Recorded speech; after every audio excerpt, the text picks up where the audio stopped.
여러분 안녕하세요. 2021년 1회 정보처리기사 기출문제 5과목을 한번 공부해 보도록 하겠습니다. 자, 5과목은 정보시스템 구축 관리입니다. 네, 저와 함께 차근차근 한 문제씩 20문제 풀어보도록 할게요.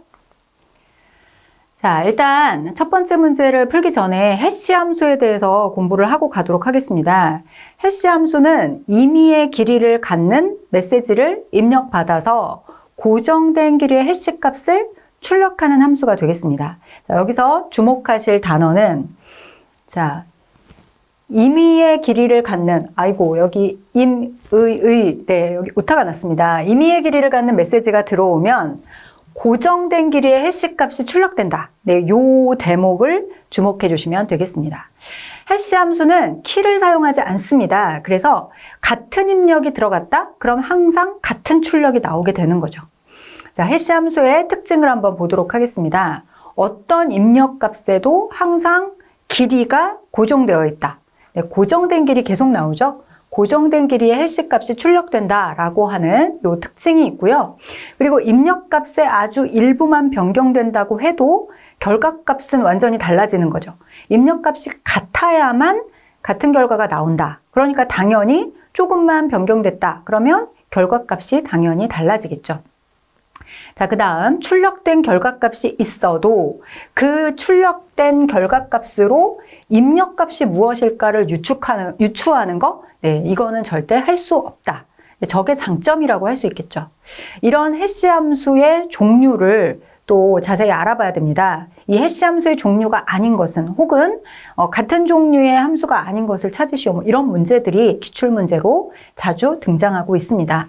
여기 보시면 MD4하고 MD5가 보이고요.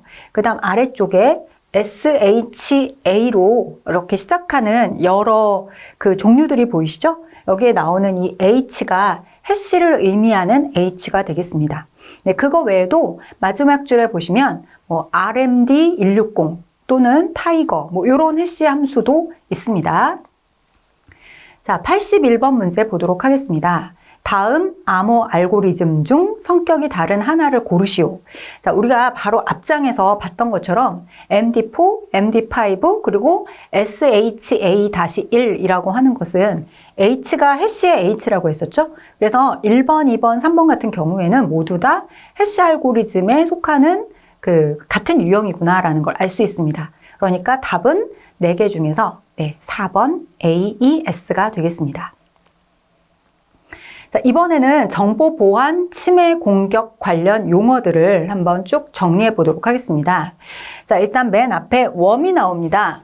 웜은 주로 네트워크에서 연속적인 복사 기능을 수행한다라고 되어 있는 거죠. 그러니까 자가 증식을 합니다. 그래서 기억 장치를 소모하거나 아니면 저장된 데이터를 파괴하거나 이런 일들을 하는 보안 침해 관련 용어가 되겠습니다. 두 번째는 랜섬웨어입니다.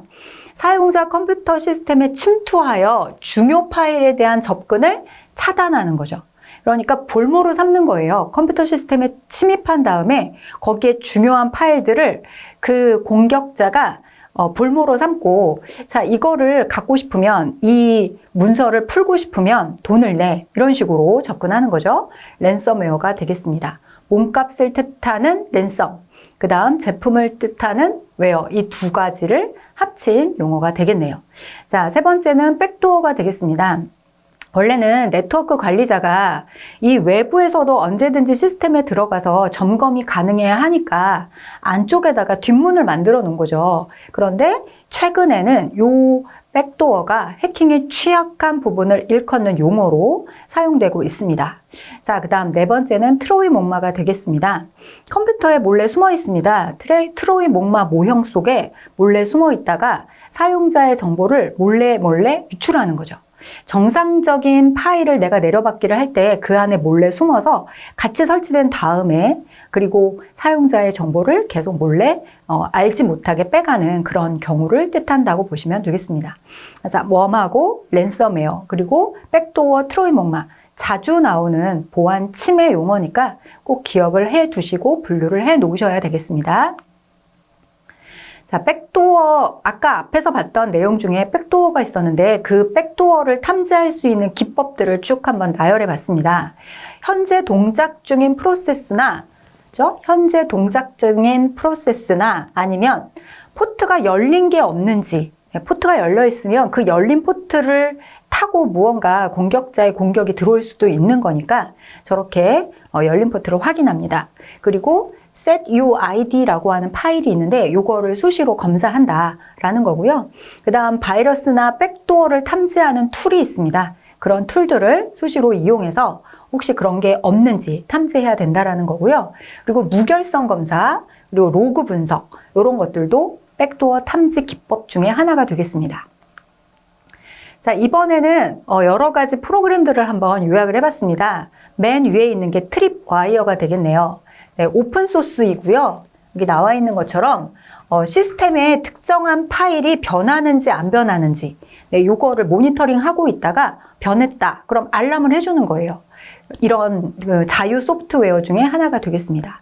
두 번째 있는 TCP 덤프라고 하는 이 프로그램은 명령줄에서 실행하는 일반적인 패킷을 가로채는 소프트웨어가 되겠습니다. TCP 덤프라고 되어 있는 거죠.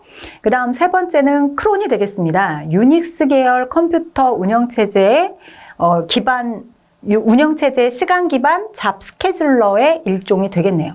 그다음 마지막에 있는 넷캣이라고 하는 것은 TCP, UDP 이런 것들을 사용해서 네트워크가 연결되는 거죠. 네, 그런 연결을 읽고 쓰기 위한 유틸리티 툴이라고 보시면 되겠습니다. 자, 문제를 보겠습니다. 82번에 보니까 크래커가 침입하여 백도어를 만들어 놓거나 설정 파일을 변경했다. 그럼 어떤 소프트웨어를 가지고 이거를 찾아낼 수 있느냐? 이런 문제가 되겠습니다. 우리가 앞에서 쭉 한번 살펴봤었는데 다시 한번 요약해보죠. 네, 트립와이어 같은 경우에는 시스템의 특정한 파일이 변하는지 안 변하는지를 계속 모니터링하고 있다가 변경했다. 그러면 알림을 해준다라고 했었습니다. 그러니까 지금 82번에 적합한 답이라고 볼 수가 있겠네요. 다른 것들도 한번 보도록 하겠습니다. 2번에 있는 TCP 덤프, 네, 우리가 앞에서 봤던 것처럼 패킷을 가로채기 할 수 있는 소프트웨어였습니다. 그 다음 세 번째 있는 크론은 유닉스 계열의 유닉스 계열 운영체제의 시간 기반 잡 스케줄러라고 했었죠. 그 다음 네 번째 넷킷 같은 경우에는 컴퓨터 네트워킹 유틸리티라고 했었습니다. 자, 아까 얘기한 것처럼 답은 1번이 되겠습니다. 다음 문제를 풀기 위해서 이제 용어를 한번 요약을 해보도록 할게요. 제일 위에 있는 그리드부터 보도록 하겠습니다. 그리드는 네트워크에 연결된 컴퓨터들이 있을 때 그들의 처리 용량이라던가 저장 용량이라던가 자료라던가 이런 자원들을 한꺼번에 모아서 통합적으로 이용할 수 있게 해주는 그런 개념이라고 보시면 되겠습니다. 두 번째는 텔넷입니다. 이거는 예전부터 원격 접속 서비스를 할 때 사용하던 거니까 그래도 자주 들어봤던 용어 중에 하나가 아닐까 싶고요. 그 다음 세 번째 있는 MQTT라고 보이시죠? 이거는 IBM이 개발했습니다. 저용량의 데이터, 이거를 네트워크 품질이 좋지 못한 곳에서, 그러니까 네트워크 품질이 좋다, 그렇다라고 하면 아무 문제가 없겠죠? 그렇지만 네트워크 품질이 좋지 못하다고 해도 우리가 사물 인터넷이나 이런 것들을 사용하기 위해서는 이런 곳에서도 서로 네트워크가 될 수 있는 걸 도와주는 그런 장치가 필요합니다. 그래서 이거를 IBM이 개발해서 프로토콜로 만들어 놓은 거죠. 그게 MQTT입니다. 저전력, 저성능 기기 이런 곳에 적합하다라고 되어 있고요. 맨 마지막에 보시면 브로커, 그 다음에 퍼블리셔, 그리고 서브스크립터 이렇게 구조를 가지고 있는 그런 개념이라고 보시면 되겠습니다. 문제를 볼게요. 다음 내용이 설명하는 게 무엇이냐? 사물통신, 사물인터넷 이렇게 대역폭이 제한된 통신 환경이다 라고 하는 설명이 들어있고요. 그리고 여기 보니까 경량이라고 하는 용어가 들어갔습니다. 네, 푸시 기술 기반의 경량 메시지 전송 프로토콜이고요. 그리고 중간에 보니까 메시지 매개자가 필요합니다. 브로커가 있어서 송신자가 특정 메시지를 발행을 하면 수신자가 메시지를 구독하는 방식으로 그렇게 운영을 하고 있습니다. 송신자가 있고 수신자가 있을 때 메시지가 직접적으로 다이렉트로 이렇게 왔다 갔다 움직이는 게 아니고요. 중간에 매개자가 있어서 이런 제한된 통신 환경에서도 서로 아무 문제 없이 통신을 할 수 있도록 해준다라고 하는 겁니다. 그리고 마지막에 보니까 IBM이 주도해서 개발했다. 이런 용어까지 들어있는 거죠. 자, 이 용어가 설명하는 단어를 찾는다면 네, 아까 우리가 앞장에서 공부했던 MQTT가 되겠습니다. 자, 이번에 공부하실 내용은 소프트웨어 생명주기 모델이 되겠습니다. 그러니까 고전적인 소프트웨어 생명주기 모델 중에 가장 앞장에 나오는 그 폭포수 모델을 보시겠습니다. 지금 그림을 보니까 타당성 검토, 계획, 요구사항 분석, 설계, 구현, 테스팅, 유지 보수까지 이렇게 폭포가 떨어지는 것 같은 이런 모양을 하고 있는 거죠. 폭포에서 물이 아래로 떨어지면 무슨 일이 있어도 그 물이 위로 다시 거슬러서 올라가는 건 안 된다라는 걸 우리가 알고 있습니다. 자, 요 모형도 지금 보시면 타당성 검토가 다 끝나고 계획 단계로 넘어왔다? 그러면 다시 위로 올라가는 건 불가능하게 되어 있는 거죠. 자, 그리고 여기 설명대로 앞 단계가 완료될 때까지 대기 상태입니다. 자, 여기서 여러 인력들이 필요하겠죠. 계획을 하는데 일을 해야 할 일꾼들이 있을 것이고 테스팅, 구현, 설계 모두 인력들이 다 구별이 되어 있을 거예요. 한 사람이 이 모든 일을 다 할 수는 없으니까요. 그런데 지금 보시는 것처럼 저 꼭대기에서부터 아래로 내려오는 동안 이 구현을 하려고 채용된 인력은 이 일이 저 위에서 아래로 떨어질 때까지 대기하고 있어야 된다는 거예요. 그리고 완성된 모습을 후반부가 되기 전에는 볼 수 없다. 이런 특징도 있고요. 고객이 원하는 모습이 아니야. 어느 순간 여기까지 와서 거의 다 만들어졌는데 이거 내가 말한 그게 아닌데요? 그래도 위로 거슬러서 올라갈 수가 없다. 이 모형이 폭포수 모델이 되겠습니다. 자, 두 번째 우리가 또 기억해야 할 모델은 원형 모델입니다. 점진적으로 시스템을 개발해 나간다. 이렇게 되어 있는데 보시는 것처럼 이렇게 동그랗게 하나하나 절차를 밟아서 저 끝으로 이렇게 진행이 되고 있는 거죠. 네, 원형을 가능한 빨리 개발합니다. 네, 아까 제가 다른 그 앞장에서도 설명을 했었던 것처럼 원형이라고 하는 거는 그 아파트를 만들기 전에 이걸 다 만드는 데는 시간이 너무 오래 걸리니까 조그맣게 모델하우스를 먼저 만들어서 자, 이게 완성된 모습이에요. 완성된 모습의 모형이에요. 라고 말하는 게 원형이라고 했습니다. 이거를 먼저 개발을 해서 고객에게 보여주면서 자, 이렇게 만들면 될까요? 그럼 고객이 그걸 보고 뭐라고 그 다음 대답이 있겠죠? 그 대답에 따라서 앞으로의 그 진행 방향을 결정하는 그런 방법이라고 보시면 되겠습니다. 순서를 보니까 요구사항이 무엇인지를 일단 정의를 하겠죠? 그리고 나서 원형을 설계를 합니다. 그리고 원형을 개발을 해서 자, 이렇게 만들면 될까요? 라고 고객에게 보여주는 거죠. 그럼 고객이 그거를 평가를 하고 나서 아니요, 여기는 이렇게 만들지 마시고요. 지붕을 좀 만들어 주세요. 뭐 이렇게 요구가 있다라고 하면 요구사항을 조정을 하고 그리고 나서 완제품으로 가는 이런 단계를 밟는 게 원형 모델이 되겠습니다. 자, 이번에 세 번째는 나선형 모델이 되겠습니다. 고비용의 시스템 개발, 큰 시스템 구축 이런 거를 할 때는 소프트웨어를 개발할 때 굉장히 조심스럽습니다. 아무래도 비용이 많이 드니까 중간에 실수를 하면 안 된다는 거죠. 그래서 지금 여기 보시면 위험을 최소화하려는 목적을 가지고 나선형 모델이 만들어졌습니다.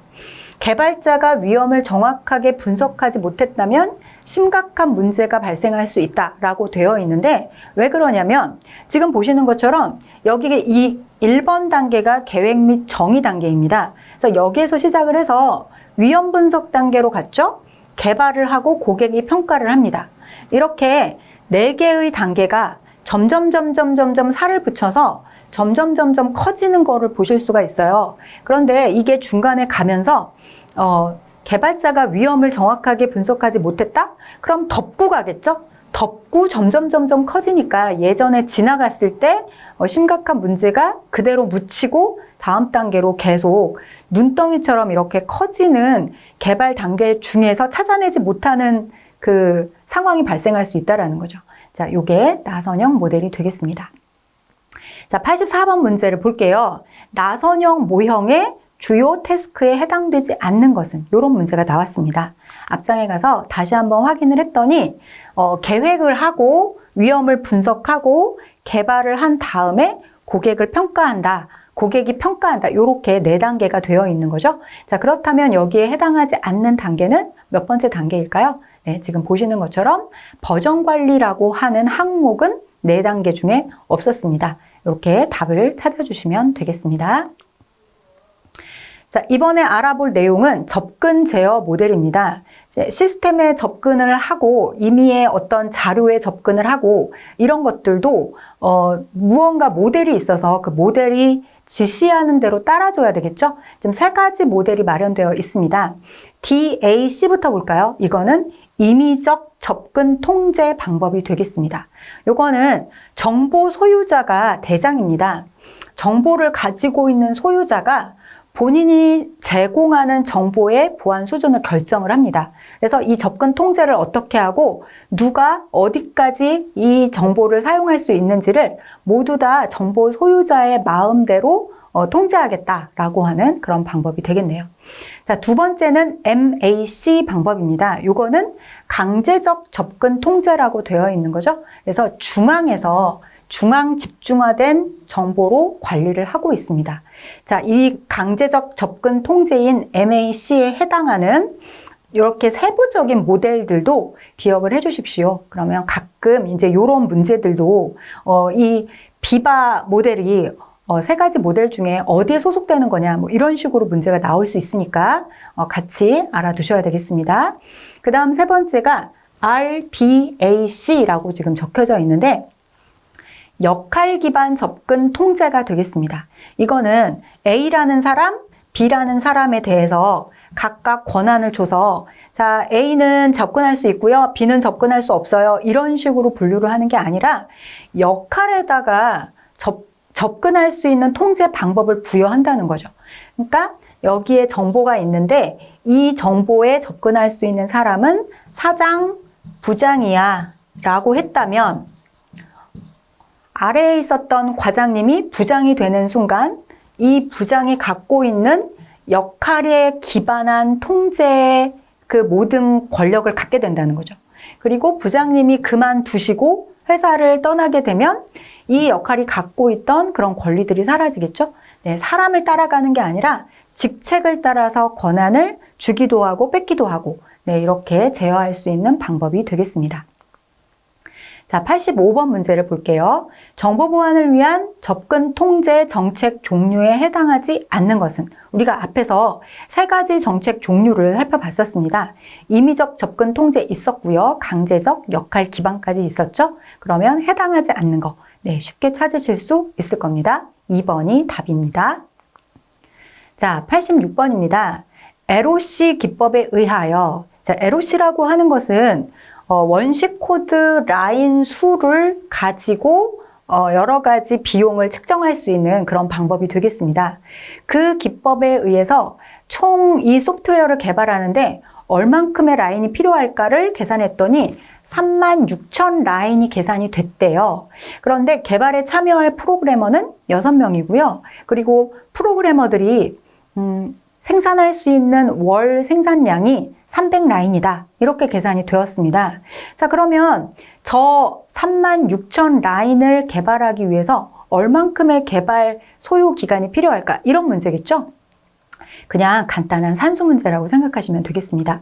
36,000 라인을 6명이고 1명이 한 달에 300라인씩 일할 수 있으니까 3, 6, 18. 그쵸? 네. 18 1800이 나오네요. 그죠? 6명이 300라인씩을 일을 할 수 있다는 거니까 1800이라는 계산이 나오고요. 그럼 총 라인인 36,000 나누기 1800을 해주면 답이 20개월이 나오게 됩니다. 자, 이런 식으로 계산하는 문제도 네, 심심치 않게 계속 출제가 되고 있으니까 별로 어렵지 않습니다. 산수 문제입니다. 총 라인 수를 프로그래머의 수로 나누고 그리고 프로그래머가 한 달 동안 개발할 수 있는 라인 수로 나누고 이런 식으로 차근차근 하나씩 나눠주시면 답이 나옵니다. 답은 4번이 되겠습니다. 자, 이번에는 소프트웨어 개발 방법론들을 쭉 한번 정리를 해봤습니다. 1970년대 예전에는 이제 구조적 방법론이 있었습니다. 이때는 구조와 프로그래밍이 주요 내용이라고 할 수 있겠죠. 그 다음 1980년도에 정보공학 방법론이 나오게 됩니다. 관리 절차와 작업 기법을 체계화하자. 이제 요게 개발 방법론의 주된 내용이라고 볼 수 있겠고요. 그 다음 1990년도에는 객체 지향 방법론이 나오게 됩니다. 그래서 데이터와 그 데이터에 관련된 동작 이런 것들을 포함해서 객체, 클래스 이런 것들로 관리를 하게 되었죠. 자, 그 다음에 2000년도에 나온 방법이 컴포넌트 기반 방법론이 되겠습니다. CBD라는 약자를 가지고 주로 사용을 하게 되는데 컴포넌트라고 하는 게 모듈을 이루고 있는 하나의 구성 요소입니다. 그러니까 컴포넌트들을 모아서 새로운 응용 프로그램을 작성한다라고 하는 그런 방법론이 되겠죠. 자, 그리고 2000년도에 애자일 방법론이 그 이후에 나왔고요. 네, 문서를 중요시하는 기존의 방법을 타파하자. 그리고 고객과의 계속 상호작용을 중요시하면서 실제로 잘 동작되는 소프트웨어를 만들자. 그게 애자일 방법론이었습니다. 그리고 2010년대에 제품 계열 방법론이라고 하는 이런 방법론이 나오게 되네요. 특정 제품에 수용하고 싶은 공통된 기능을 정의하고 그리고 인베디드 소프트웨어 같은 게 많아졌기 때문에 그 안에 이 제품 계열 방법론을 적용하겠다라고 하는 거죠. 1970년대부터 시작해서 2010년대까지 어떤 방법론들이 있었는지 쭉 한번 살펴봤는데 이 방법론의 그 구분을 보고 어떤 문제들이 나왔는지를 한번 풀어보도록 하겠습니다. 자, 1970년대 구조적 방법론을 한 번 더 여기에 정리를 해놨었네요, 제가. 요거는 구조와 프로그래밍에서 사용하는 맨 앞에 있었던 방법론이었잖아요. 여기에서 산출물을 굉장히 중요시한다라고 했었습니다. 산출물이 싫어서 애자일 방법론이 나왔었던 거였고요. 자, 여기에 나오는 산출물들의 종류를 한번 쭉 보고 갈게요. 자료 흐름도, 우리가 계속 DFD라고 불렀었는데 자료 흐름도가 있고요. 개체 관계도, ERD라고 합니다. 그리고 상태 전이도, STD라고 이렇게 약자를 써서 주로 표현을 하죠. 그리고 소단위 명세서가 있고요. 자료 사전 이런 것들은 1970년대에 중요하게 생각했던 산출물들의 종류가 되겠습니다. 자, 87번 문제입니다. 정형화된 분석 절차에 따라 사용자 요구사항을 파악하고 문서화하는 체계적인 분석 방법이다.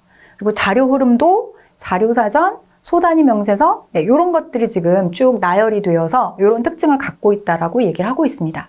자, 1970년대부터 우리가 앞에서 쭉 2010년대까지 쭉 살펴봤었는데 이 특징에 해당하는 방법론은 구조적 개발 방법론이었죠. 자, 그 다음 문제를 보도록 하겠습니다. 정보 보호를 위한 암호화에 대한 설명으로 틀린 것을 찾아라 라고 했습니다.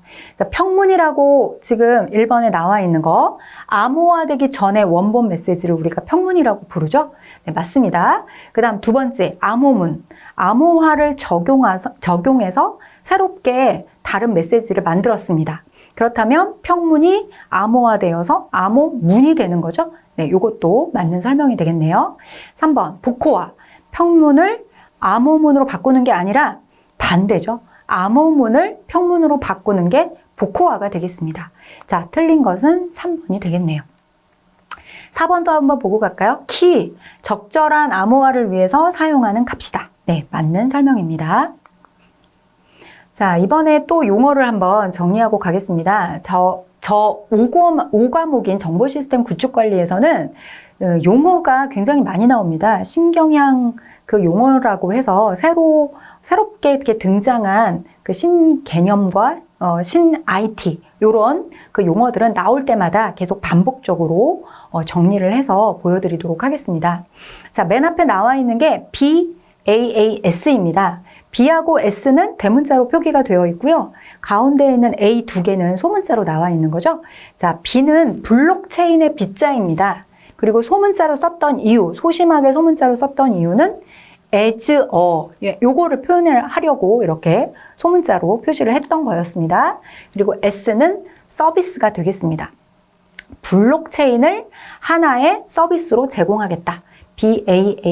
BAAS입니다. 자, 두 번째 SDDC, 이거는 소프트웨어 정의 데이터 센터를 줄여서 이렇게 약어로 쓴 그 표현이 되겠습니다. 다음 세 번째는 YSON, 이거는 스마트 그리드, 네, 이런 것들을 사용하기 위한 근거리 무선 통신 기술 중에 하나가 되겠네요.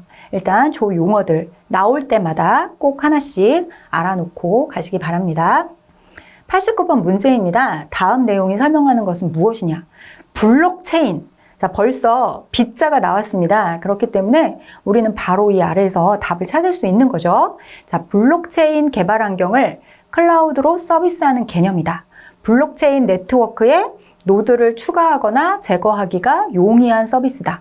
블록체인의 기본 인프라를 추상화해서 블록체인 응용 프로그램을 만들 수 있도록 해주는 클라우드 컴퓨팅 플랫폼이다. 자, 우리가 앞에서 살펴봤던 것처럼 네, 여기에 나오는 블록체인 as a 서비스. 네, 2번 BAAS가 되겠습니다. 자, 이번에 볼 내용은 코코모 모델하고 푸트남 모형이 되겠습니다. 비용 산정 모델 중에 하나인데요. 코코모 모형을 그 구별해 놓은 세 가지 분류법을 보겠습니다.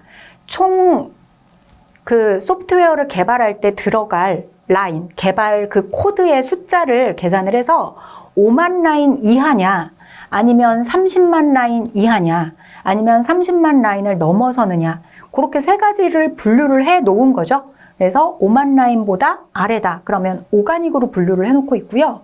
30만 라인보다 작다. 그러면 세미 디태치드라고 지금 분류를 했습니다. 30만 라인을 넘어갔다? 그럼 임베디드. 이렇게 분류를 하는 모형이 코코모 모형이 되겠습니다. 에로시 기법을 사용하는 거였고요. 자, 그리고 아래쪽에 소개되어 있는 푸트남 모형을 보도록 하겠습니다.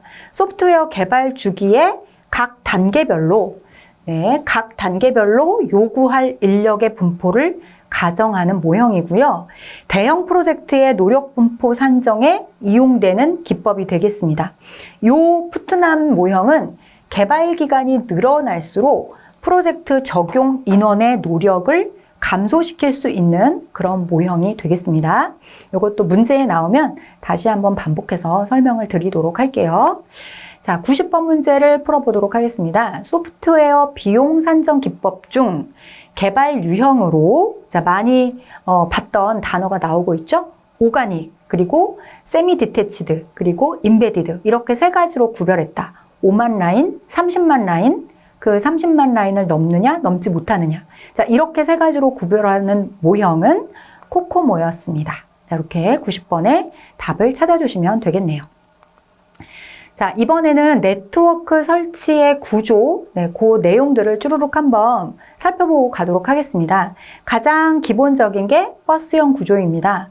하나의 통신회선에 여러 대의 컴퓨터가 멀티포인트로 연결되어 있다. 자, 지금 보시면 이렇게 여기가 버스입니다. 버스에 지금 단말 노드들이 이렇게 매달려 있는 거죠. 네, 버스를 타고 이게 회선이라고 보시면 네트워크를 연결할 수 있는 회선이 하나 흘러가고 이렇게 도로처럼 뻗어져 있고 거기에 단말 노드들이 이렇게 하나하나 연결되면 이 버스를 이용해서 통신을 할 수 있게 되는 그런 구조가 되겠습니다. 그림을 잘 기억해 주시고요. 그 다음에 이렇게 버스형을 만들게 되면 구조가 간단하다. 보기에도 굉장히 간단해 보이죠? 구조가 간단하고요. 그리고 설치하기가 쉽고 비용도 적게 든다. 네, 이런 것들도 같이 기억을 해주시면 좋겠습니다. 자, 두 번째는 트리형 구조가 되겠습니다. 각 컴퓨터가 계층적으로 연결되어 있는 구성 형태입니다. 나뭇가지가 이렇게 쭉 뻗어 있는 것과 같은 구조다라고 해서 지금 보시면 여기가 맨 꼭대기에 헤드엔드라고 표현이 되어 있는데 자, 여기에 단말 노드가 이렇게 연결이 되어 있고 이 아래쪽에 허브를 만약에 연결한다고 하면 허브 밑에 얼마든지 또 단말을 이렇게 설치할 수가 있는 거죠. 네, 그리고 여기에다가 또 이렇게 허브를 또 준비하면 허브 밑에 또 다른 단말을 이렇게 매달 수가 있는 거고요. 이런 식으로 계속 나뭇가지를 사방으로 뻗을 수 있는 것처럼 여기에 허브만 준비되어 있다면 굉장히 많은 단말 노드를 얼마든지 내가 원하는 부위에다가 연결시킬 수 있다. 이런 특징을 갖고 있는 구조가 되겠습니다. 자, 다음은 링형 구조입니다. 링이니까 동그랗게 연결되어 있다는 거죠. 단말 노드들이 지금 쭈루루룩 순환형으로 연결되어 있습니다. 통신회선에 단말 노드를 추가하거나 삭제하는 등의 네트워크를 재구성하기가 용이하다라고 되어 있는데, 아래쪽에 보니까 만약에 링의 어느 한 부분에 문제가 발생하면, 그죠? 지금 이렇게 회선이 각 단말 노드를 타고 동그랗게 흘러가고 있는데, 만약에 여기에 무슨 문제가 생긴다고 하면 연결되어 가던 흐름이 끊어지게 되겠죠? 그러니까 이런 문제를 갖고 있는 그런 방법입니다. 링형 구조였습니다. 자, 이번에 보실 구조는 성형 구조입니다. 가운데 보니까 중앙 허브, 스위치, 리피터 이렇게 표현이 되어 있는 커다란 장비가 있고요. 이 장비에 지금 단말 노드들이 이렇게 하나하나 매달려 있는 그런 구조라고 볼 수가 있겠습니다. 소규모의 네트워크를 설치한다라고 하면 이런 식으로 구성하면 굉장히 간단하고 간편하게 구성할 수가 있겠죠? 자, 그렇지만 단점. 저 중앙에 이 커다란 노란색 부분, 중앙 허브, 스위치, 리피터. 자, 여기에 무슨 일이 생긴다고 하면 모두 다 아무도 네트워크를 할 수 없는 지경에 이르게 되겠죠? 자, 이렇게 네트워크 설치 구조, 성형 구조까지 살펴봤습니다. 자, 91번 문제입니다. 다음 랜의 네트워크 토폴로지는 우리가 아까 앞에서 살펴봤던 여러 가지 형태 중에서 어떤 형에 들어가는 걸까라는 거죠. 지금 보니까 가운데 도로가 하나 쫙 펼쳐져 있고 아래쪽에 단말들이 쭈루루룩 매달려 있는 걸 볼 수가 있습니다. 네, 요거는 쉽게 우리가 버스형이구나 라고 맞출 수 있겠죠. 자, 이번에도 또 용어를 한번 정리하고 문제를 풀도록 하겠습니다. 자, 우리가 많이 사용하고 있는 사물 인터넷입니다. 각종 사물이 센서를 달고 있는 거죠. 그래서 센서가 내장되어 있기 때문에 사물과 사물이 서로 통신을 할 수 있도록 그렇게 하는 기술이 사물 인터넷입니다. 그 다음 두 번째는 스마트 그리드입니다. 그리드 앞에 스마트라는 그 단어가 붙었죠. 그래서 전기의 생산, 운반, 소비 과정에 정보통신 기술을 접목해서 이렇게 효율성을 높이고 전력망을 지능형으로 구성해서 운영할 수 있도록 그렇게 해주는 시스템이 스마트 그리드라고 할 수 있겠습니다. 자, 세 번째는 디지털 아카이빙입니다. 요거는 인터넷의 디지털로 이루어진 거대한 문서 저장고다. 그러니까 어딘가 커다란 그 물류센터가 있는 거죠. 거기에 디지털 문서라던가 디지털 무슨 컨텐츠 같은 것들이 그 안에 잔뜩 저장되어 있는 그런 형태라고 보시면 되겠습니다. 자, 네 번째 미디어 빅뱅이라고 하는 용어가 있습니다. 방송통신의 융합, 기술 진보에 따라서 IPTV, 3D TV, 스마트 TV 이런 뉴 미디어가 등장하면서 모든 게 다 확 변한 거, 네, 그런 것들을 그런 상황을 일컫는 용어라고 할 수가 있겠네요. 자, 그렇다면 92번 문제는 무엇을 의미하는 걸까요? 전기 및 정보통신 기술을 활용하여 전력망을 지능화, 고도화함으로써 고품질의 전력 서비스를 제공한다. 자, 우리가 앞에서 봤던 것들을 쭉 떠올려 보시면 그리드 앞에 스마트가 붙은 거죠. 에너지 이용 효율을 극대화한다 라고 하는 용어에 맞게 스마트 그리드를 선택해 주시면 되겠습니다. 자, 다시 한번 소프트웨어 생명주기 모델 중에서 폭포수 모델을 다시 한번 보고 가겠습니다. 위에서부터 아래로 내려오는 폭포 모양이고 타당성 검토, 계획, 그 단계 다음에 요구사항 분석, 그 다음에 설계, 그리고 구현을 한 다음에 테스팅을 하고 마지막에 유지 보수에 이르는 이런 단계를 갖고 있는 모델입니다. 자, 다음 내용이 설명하는 소프트웨어 개발 모형이 무엇이냐? 소프트웨어 생명주기 모형 중에서 자, 요거 보햄이라고 하는 요 사람이 제시를 했습니다. 보햄이라는 이름을 기억해 주시고 보햄과 폭포수 모형을 연결해 주시면 되겠습니다. 자, 쭉 나와 있는 그 순서 보이시죠? 타당성을 검토하고 그 다음 계획하고 요구사항을 분석하고 설계하고 구현하고 테스트한 다음에 유지 보수한다. 자, 우리가 앞에서 살펴봤던 폭포수 모형이 되겠습니다. 자, 이번에 정리하고 갈 내용은 스트림 암호화 방식입니다. 자, 스트림 암호화는 대칭키 암호 구조 중 하나가 되겠습니다. 대칭키와 비대칭키가 있죠? 일단 암호화를 하는 방식을 크게 두 가지로 나누면 대칭키와 비대칭키가 있습니다. 대칭키 암호에 속하는 암호입니다. 스트림 암호는. 그리고 밑에 보니까 유사한 수를 연속적으로 생성해서 암호화한다라는 용어가 있고요.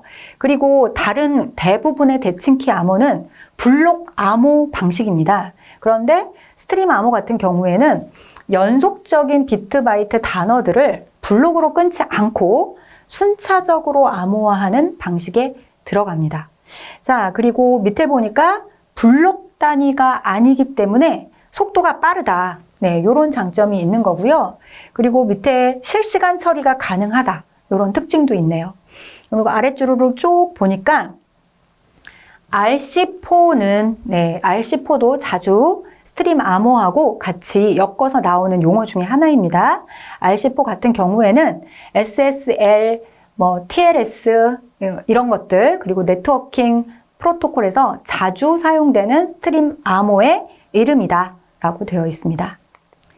자, 문제가 이렇게 나옵니다. 스트림 암호화 방식의 설명으로 옳지 않은 것은, 그러니까 스트림 암호에 대해서 대충 흐름을 알고 있어야 이런 문제를 풀 수가 있겠죠? 자, 1번 비트 바이트 단어들을 순차적으로 암호화한다. 네, 맞는 말이죠. 그 다음 3번에 보니까 RC4라고 하는 거는 스트림 암호화 방식에 해당한다. 네, 맞습니다. 그리고 대칭키 암호화 방식 소속이다. 네, 이것도 다 맞는 말인 거죠. 자, 스트림 암호하고 해시 함수하고는 아무런 관련이 없습니다. 답은 2번이 되겠네요. 자, 이번에는 세션 하이제킹을 한번 보도록 하겠습니다. 이 세션 하이제킹이라고 하는 용어 또한 필기뿐만 아니라 실기에서도 자주 등장하는 용어입니다. 그러니까 좀 더 자세하게 기억을 해주셔야 되겠습니다.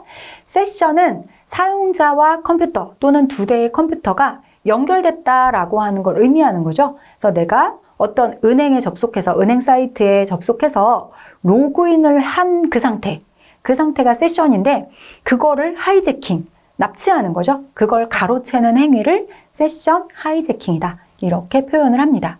자, 세션 하이제킹 공격 방법에 뭐가 있는지를 봤더니 비동기화를 만드는 방법, 이런 방법을 씁니다. 서버에서 초기 설정 단계에 접속이 있었는데 그거를 끊어내고 다른 시퀀스 넘버로 새로운 접속을 생성을 해서 비동기화, 그러니까 동기화가 되어서 로그인이 되어 있는데 그거를 살짝 끊고 다시 새로운 넘버로 그 사람인 척하고 접속하는 그런 방법이라고 보시면 되겠죠. 그다음 두 번째는 새로운 접속을 생성해서 비동기화를 합니다. 어쨌든 동기화를 계속 비동기화를 시키고 있구나라는 걸 알 수 있는 거죠. 자, 그럼 이렇게 세션 하이제킹이 일어나는 걸 어떻게 보안 대책으로 막아낼 수 있을까? 그 내용들을 한번 봐야 되겠죠? 자, 첫 번째는 패킷이 유실된다거나, 패킷이 자꾸 없어지네? 아니면 재전송이 자꾸 증가됩니다.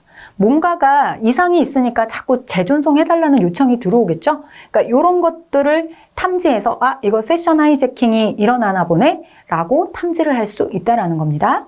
그다음 두 번째는 네트워크 트래픽을 감시해서 ACK 스톰을 탐지한다 라고 지금 두 번째로 설명을 하고 있습니다. 클라이언트하고 서버가 시퀀스 넘버를 맞추려고 계속 ACK 패킷을 보내는데 중간에 누군가가 끼어서 이거를 자꾸 없애려고 한다라고 하면 서로 간에 이 패킷이 늘어나겠죠? 계속적으로 너 지금 거기 있는 거 맞아? 나 여기 있는 거 맞아? 이렇게 서로 주고받고 하려는 이런 ACK, 서로를 확인하는 그런 패킷이 많아지겠죠? 그래서 ACK 스톰이 일어났다라고 하면 이거 하이제킹이 일어나는 거구나 라고 탐지를 한다는 그런 내용입니다. 다음 세 번째는 데이터를 전송할 때 암호화 방식을 사용합니다. 그래서 중간에 만약에 이런 식으로 하이제킹이 일어나서 세션을 뺏겼다고 하더라도 데이터가 암호화되어 있다? 그러면 뺏었지만 그걸 가지고 뭘 할 수가 없게 되겠죠? 그러니까 이런 것도 대책 중에 하나라고 볼 수가 있겠습니다. 다음 네 번째는 지속적인 인증입니다. 그래서 어떤 특정한 행동이 있다라고 하면 아니면 시간을 만들어 놓고 어떤 시간 동안에 시간이 흐른 이후 계속 인증을 하는 거죠. 너 맞아? 이렇게. 패스워드 다시 한번 입력해 줘 볼래? 뭐 이런 식으로. 뭐 지문을 다시 한번 입력해 줄래? 이런 식으로 계속해서 인증을 통해서 세션 하이제킹이 있는지 그렇지 않고 안전한 건지 계속 인증을 해줘야 된다. 이런 얘기가 되겠습니다. 자, 문제입니다. 세션 하이제킹을 탐지하는 방법으로 거리가 먼 것을 찾아주세요. 자, 우리가 앞에서 봤던 내용들을 쭈루룩 정리를 해보면 비동기화가 되는 그 순간이 없는지, 자, 비동기화 상태 탐지 있었죠? 그리고 서로 간의 동기를 맞추기 위한 ACK 스톰이 일어났다. 이거 뭔가 수상한 거죠? 그리고 마지막에 있는 패킷이 유실된다거나 재전송을 해달라는 요청이 계속 늘어난다거나 이런 것 또한 세션 하이제킹을 탐지하는 방법 중에 하나였습니다. 자, 그렇다면 아닌 거, 답은 1번이 되겠네요. 자, 이번에는 96번입니다. 소프트웨어 공학에 대한 전반적인 설명을 긴 설명으로 나열을 해서 이 중에서 틀린 것을 찾아라. 이런 문제가 나왔습니다. 자, 소프트웨어 공학이란 소프트웨어의 개발, 운용, 유지 보수 및 파기에 대한 체계적인 접근 방법이다. 소프트웨어 공학은 소프트웨어 제품의 품질을 향상시키고 소프트웨어 생산성과 작업 만족도를 증대시키는 게 목적이다. 네, 이것도 맞는 것 같죠? 세 번째, 소프트웨어 공학의 궁극적 목표는 최대 비용으로 네, 이상하죠? 비용은 될 수 있으면 적게 드는 게 좋은 건데 최대 비용이라는 말이 있으니까 네, 거리가 먼 것에 해당된다고 보시면 되겠습니다. 자, 마지막 문구도 한번 읽어볼게요. 소프트웨어 공학은 신뢰성 있는 소프트웨어를 경제적인 비용으로 획득하기 위해 공학적 원리를 정립하고 이를 이용하는 것이다. 네, 소프트웨어 공학에 대한 설명이 맞습니다. 자, 요 페이지가 계속 반복돼서 나오고 있습니다. 소프트웨어 개발 방법론, 우리 아까 앞에서도 살펴봤던 1970년대의 구조적 방법론부터 시작해서 쭉 순서대로 정보공학 방법론, 객체지향 방법론, 컴포넌트 기반 방법론, 네, 애자일 제품 계열 방법론까지 쭉 다시 한번 보시고 연도가 몇 년도였는지 그리고 순서가 어떻게 되는지 그리고 어떤 특징을 갖고 있었는지 한 번 더 쭉 읽어보시고 숙지해 주시면 다음 문제를 푸시는 데 도움이 될 거예요. 자, 문제입니다. 소프트웨어 개발 방법론 중 CBD, 네, C자가 컴포넌트의 약자였습니다.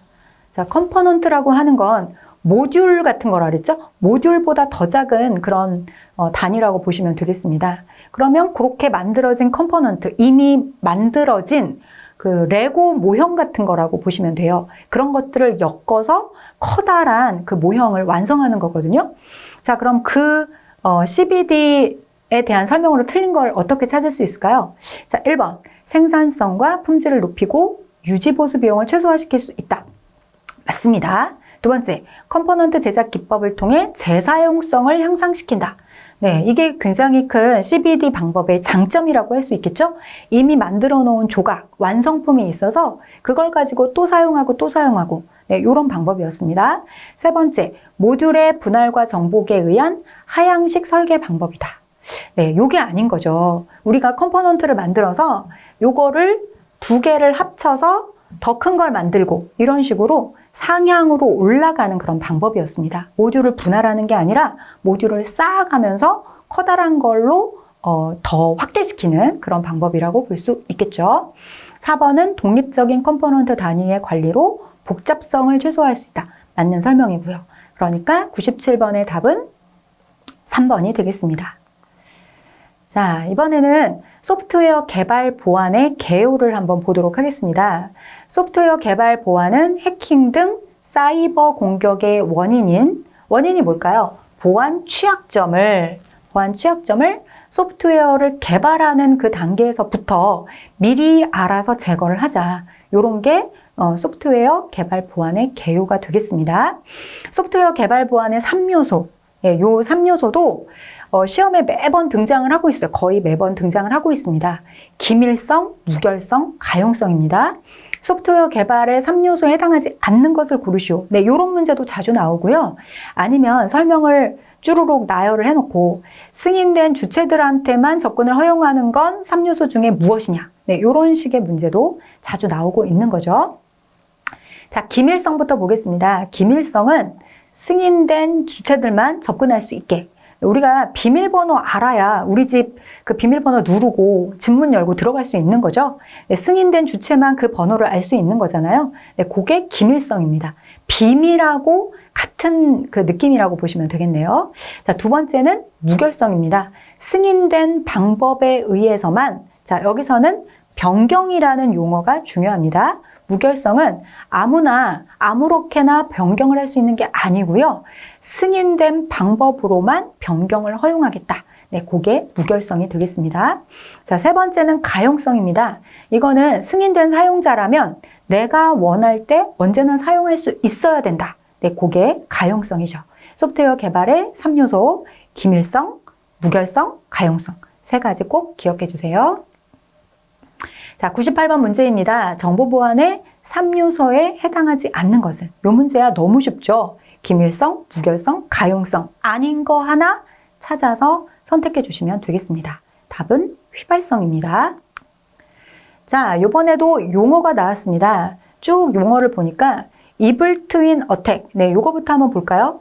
네, 세계 유명한 사람의 온라인 계정을 본인이 아닌데 본인인 척 이렇게 가짜로 만들어서 공격하는 기법을 네, 이블 트윈 어택이다. 이렇게 표현을 하고 있습니다. 세계 유명인이니까 누군가가 가짜로 그 사람인 척 행동을 한다라고 하면 주가에도 크게 영향을 미칠 수가 있겠죠?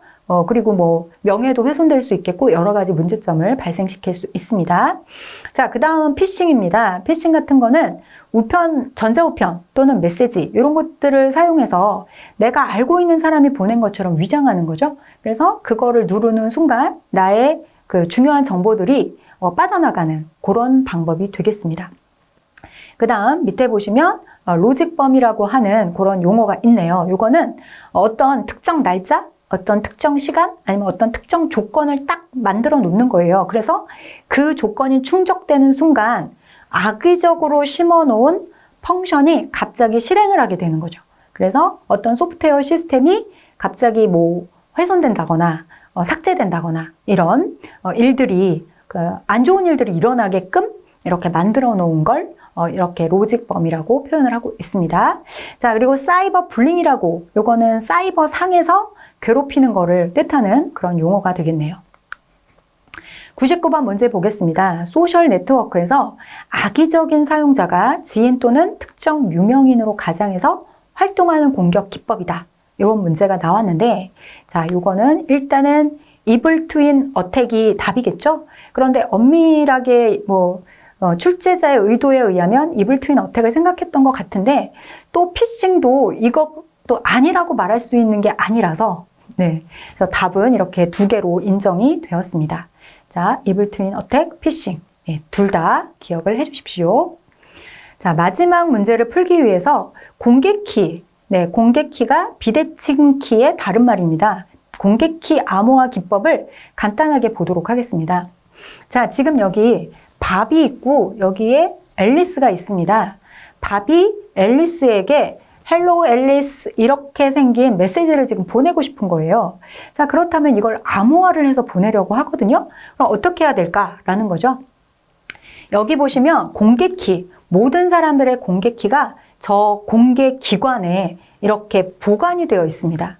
그러면 밥은 언제든지 이 신뢰할 만한 공개키를 보관해주는 기관에 접속이 가능하죠. 그럼 여기에 가서 나 앨리스한테 편지 보낼 거니까 앨리스 키 좀 주세요. 앨리스의 키를 가지고 옵니다. 자, 앨리스의 퍼블릭 키를 가져옵니다. 공개적인 키니까 누구나 접근이 가능해요. 그래서 이 키를 가지고 헬로 앨리스를 암호화를 합니다.